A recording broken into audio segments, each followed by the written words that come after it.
أعوذ بالله من الشيطان الرجيم. بسم الله الرحمن الرحيم. السلام علیکم ورحمۃ اللہ وبرکاتہ. بسم اللہ الرحمن الرحیم.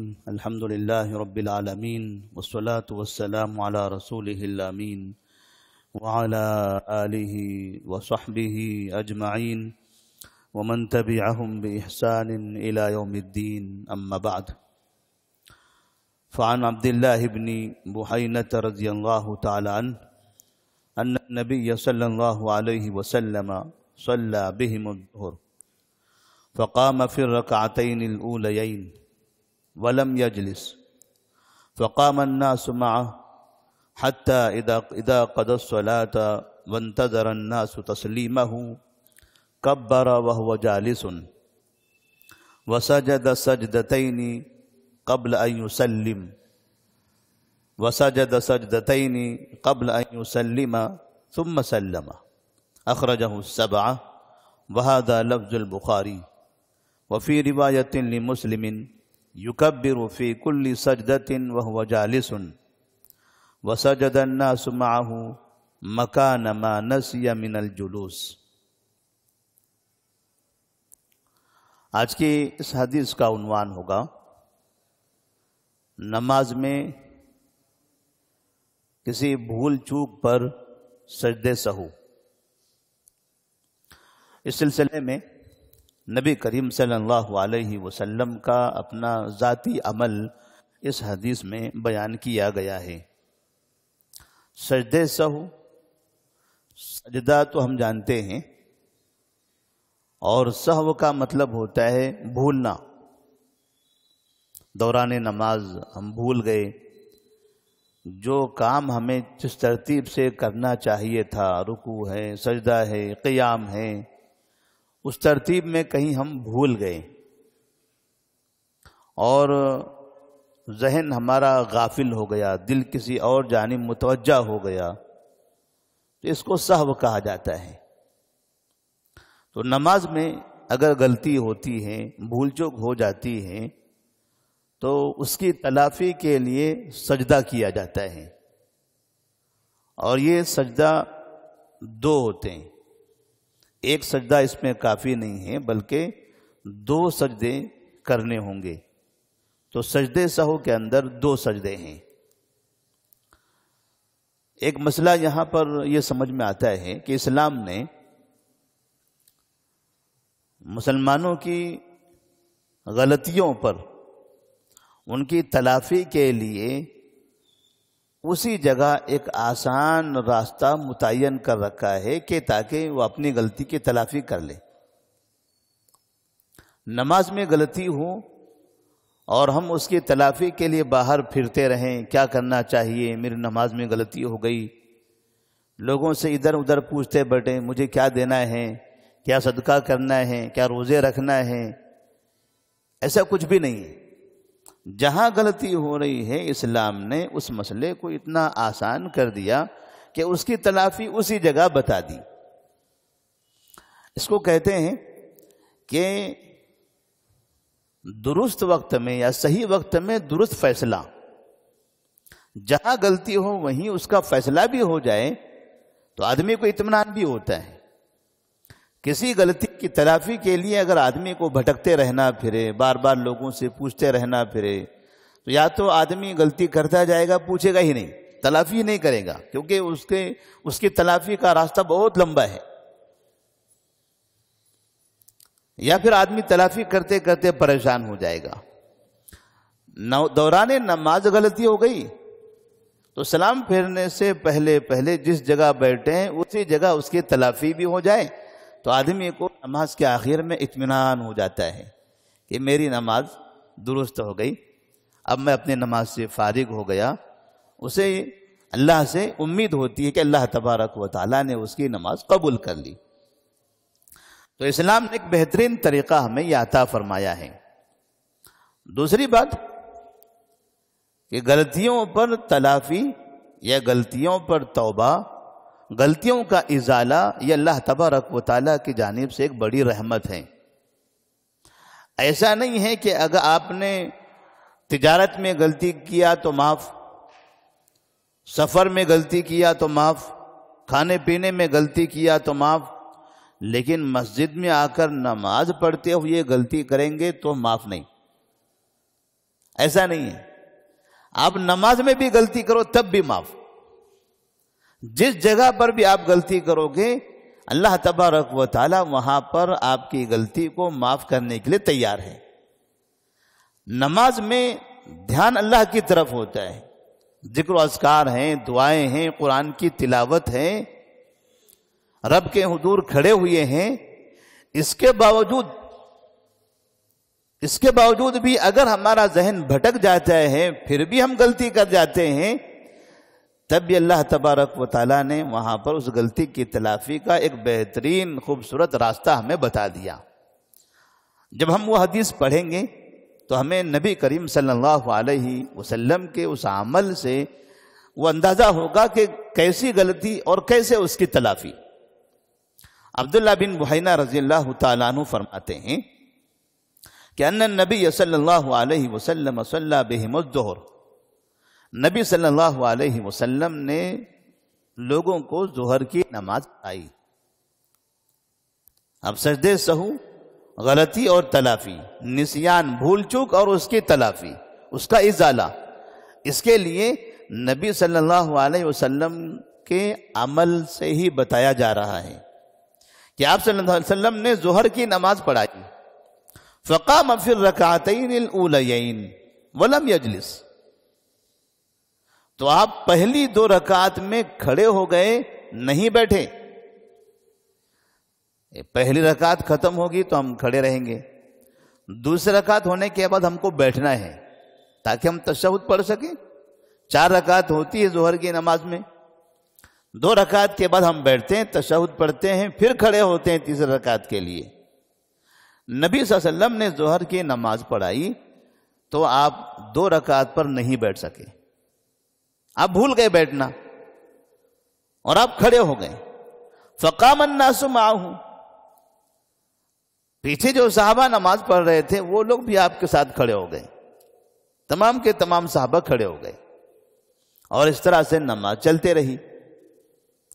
حتی اذا قضى الصلاة، یہاں تک کہ جب آپ نے نماز مکمل کر لی، وانتظر الناس تسلیمہ، اور لوگوں نے آپ کے سلام کا انتظار کیا، یعنی 4 رکعت مکمل ہو گئی، تشہد، درود، دعا جب مکمل پڑھ لی تو آخر میں ہم انتظار کرتے ہوتے ہیں کہ امام صاحب اب سلام پھیریں گے، تب سلام پھیریں گے۔ تو ایسے ہی جب صحابہ رضی اللہ تعالیٰ عنہ نے دعائیں مکمل پڑھ لی تو اب سلام کا انتظار کرنے لگے۔ کبر وہو جالس، لیکن نبی صلی اللہ علیہ وسلم نے کیا کیا؟ آپ نے بیٹھے بیٹھے تکبیر کہی، اللہ اکبر کہا، اور ایسا کہتے ہوئے وسجدت سجدتین، آپ نے 2 سجدے کیے۔ لوگ سلام کا انتظار کر رہے تھے کہ ابھی آپ سلام کریں گے، تو آپ نے سلام تو نہیں کیا، بیٹھے بیٹھے آپ نے کہا اللہ اکبر اور سجدے میں چلے گئے۔ ایک سجدہ مکمل کیا، پھر اٹھے، پھر دوسرا سجدہ کیا، وسجد سجدتین، آپ نے 2 سجدے کیے۔ قبل ان یسلم، سلام پھیرنے سے پہلے۔ سلام پھیرنے سے پہلے کا مطلب یہ ہوا کہ جو اتحیات ہے، درود ہے، دعائیں ہیں، یہ سب مکمل ہو جانے کے بعد جہاں سلام پڑھنا ہو، سلام کرنا ہوتا ہے اس سے پہلے۔ اور صحابہ کا عمل بھی یہ بتا رہا ہے کہ صحابہ رضی اللہ تعالیٰ عنہم بھی تمام دعائیں پڑھ چکے تھے، اب سلام کا انتظار کر رہے تھے کہ نماز تو ہو گئی، دعائیں ختم ہو گئی، اب سلام ہونا چاہیے۔ لیکن آپ صلی اللہ علیہ وسلم نے سلام پھیرنے سے پہلے کیا کیا؟ سجد سجدتین، 2 سجدے کیے، ثم سلم، پھر آپ نے سلام پھیرا۔ 2 سجدے آپ نے مکمل کر لیا، 2 سجدے کے بعد جیسے ہی بیٹھے، السلام علیکم ورحمۃ اللہ، السلام علیکم ورحمۃ اللہ۔ اخرجہ السبعہ، اس حدیث کو امام بخاری، مسلم، ابو داؤد، ترمذی، نسائی، ابن ماجہ اور مسند احمد اتنے کتابوں میں، اتنے مصنفین نے اپنی کتابوں میں اس حدیث کو نقل فرمایا ہے. وہذا لفظ البخاری، اور یہ جو کلمات ہیں، یہ الفاظ ہیں، یہ الفاظ صحیح بخاری میں ہیں. وفی روایت لمسلم، اور امام مسلم کی روایت میں یہ الفاظ بھی ہیں، یکبر فی کل سجدۃ وہو جالس، ہر سجدے کے لیے آپ بیٹھے بیٹھے تکبیر کہہ رہے تھے. سلام پھیرنے سے پہلے آپ نے اللہ اکبر کہا، پھر سجدہ کیا، پھر سجدے سے اٹھے اللہ اکبر کہتے ہوئے، پھر اللہ اکبر کیا کہا، پھر سجدے میں چلے گئے. تو 2 مرتبہ آپ تکبیر کہتے آپ سجدے میں گئے. وَسَجَدَ النَّاسُ مَعَهُ، اور لوگوں نے بھی آپ کے ساتھ سجدہ کیا. جیسے نبی نے سجدہ کیا ایسے ہی آپ کے ساتھ ساتھ لوگوں نے بھی سجدہ کیا. کیوں کیا یہ سجدہ؟ یہ 2 سجدے کس وجہ سے ہیں؟ تو اس حدیث میں موجود ہے، مَكَانَ مَا نَسْيَ مِنَ الْجُلُوسِ،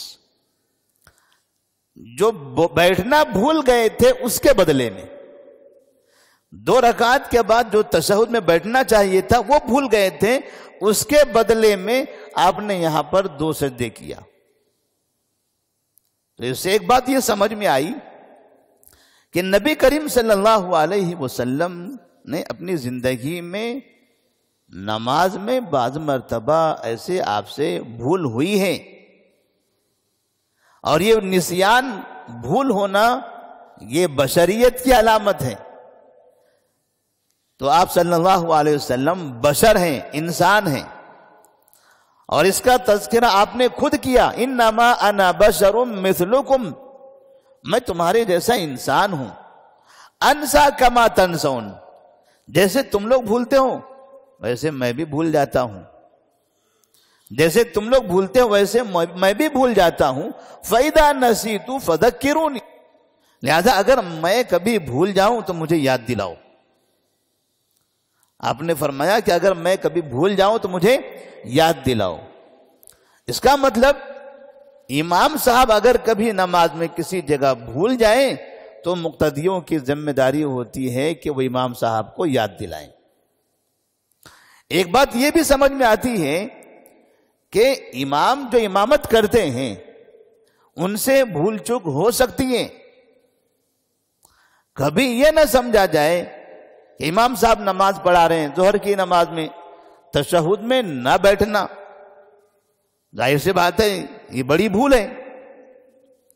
تو ایسے کبھی اگر امام صاحب سے بھول ہو جاتی ہے، یا تیسری رکعت میں کھڑے ہونا چاہیے بیٹھ گئے، یا پہلی میں ہی بیٹھ گئے، یا 4 رکعت کو سلام پھیرنا چاہیے تھا سلام نہیں پھیرا، کھڑے ہو گئے 5ویں رکعت کے لیے، کچھ بھی ہو سکتا ہے، بھول ہے. بھول میں آدمی کسی بھی طرح سے بھول سکتا ہے. تو ایسا نہیں ہونا چاہیے کہ مقتدی پھر امام صاحب کو برا بھلا کہنا شروع کر دیں، کیسے امام صاحب ہیں، کہاں دھیان رہتا ہے. جیسا بعض مرتبہ مقتدیوں کی طرف سے یہ رویہ دیکھا جاتا ہے کہ مقتدی فوراً بد زبانی کا مظاہرہ کرنے لگتے ہیں. امام صاحب گڑبڑی میں رہتے ہیں، ہڑبڑی میں رہتے ہیں، امام صاحب کو سمجھ میں نہیں آتا. جو امام کو 5 وقت نماز پڑھانی ہے بھلا وہ بھولتا کیوں ہے؟ یہ سوال تو یہاں بھی ہو سکتا ہے، کیونکہ نبی صلی اللہ علیہ وسلم 5 وقت نماز پڑھایا کرتے تھے. آپ 5 وقت کے امام تھے. اگر 5 وقت نماز پڑھانے والا نہیں بھولتا ہے تو نبی سے بھول کیسے ہوئی؟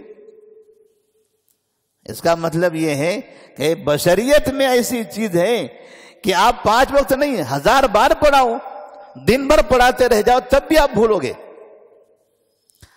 ایسے ہی قرآن مجید کی تلاوت میں آپ دیکھیں گے،